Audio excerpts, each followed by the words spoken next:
Crossroads has always been one of the most popular SOCOM maps. We wanted to stay true to what the map was, but at the same time, bring it into the next generation. Everyone wanted to see this map come back. Crossroads was gospel. We didn't want to change it from the original version of the map. We wanted to maintain that same, alley by alley, street by street combat feel that the original map had. It was a really great opportunity to take something that was already good and make it awesome.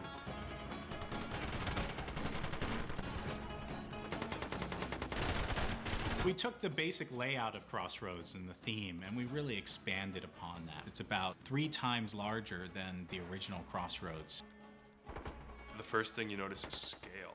Games have become so realistic and poly counts are really high and characters are totally realistic and articulated. There could be an expansive wall in the original map that's football fields long, that's just kind of a wall on the PS2, but now we have to answer what is it, it's what kind of building.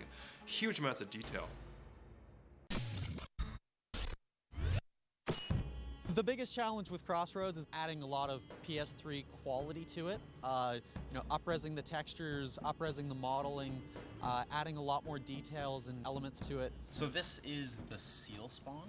It's one of the original spawn points from the 16 player. It's progressed quite a bit in visual quality. There's a lot of fun trying to get more details built in, like the door and even getting into the slats and the locks. Detail work like the signage and the tile work. Another little trick that we really like to do is layered shaders. You can really tell tile textures in some older games. We actually have the ability to paint between 2 surfaces. This is really nice to be able to get variation across a surface and have one texture that's solid concrete and one that's broken concrete.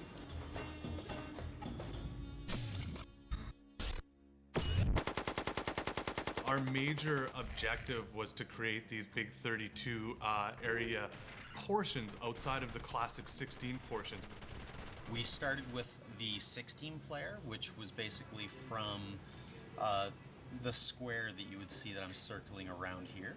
And we've added these new areas into the northeast and the southwest. The basic footprint is exactly the same as what players remember in the previous games.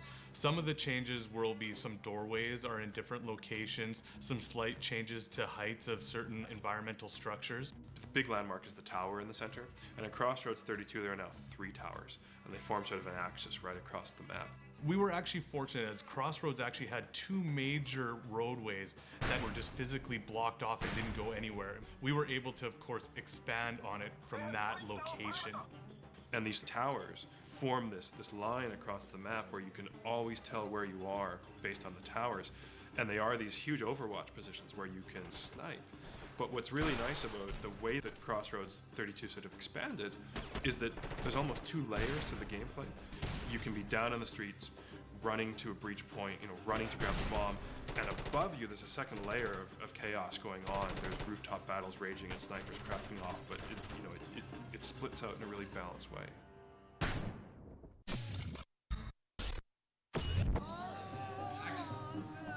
With SOCOM Confrontation, we went back and we redid all of the motion capture for the game again. We wanted to update it for the PlayStation 3, update the quality, update the resolution. The process that we used for SOCOM Confrontation for animating our characters pretty much starts out in the motion capturing studio. We take professional actors who can move like a Navy SEAL would do.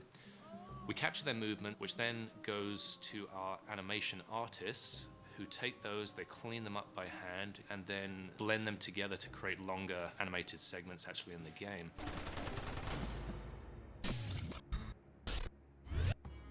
What we loved about Crossroads was we brought in this map that the SOCOM fans had decided really represented the best of SOCOM gameplay. And by building into this classic map, it really let us have a reference point. Crossroads was the perfect map for that. We're building a whole new engine, whole new animation system, completely new gameplay.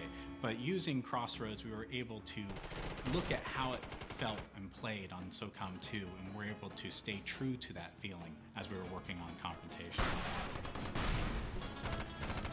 And so when Crossroads started to play the right way, then we knew that the game was playing right. So it was our rock. It was like an anchor. We're really excited to bring it up to next generation quality and really show what we can do with this map on the PlayStation 3.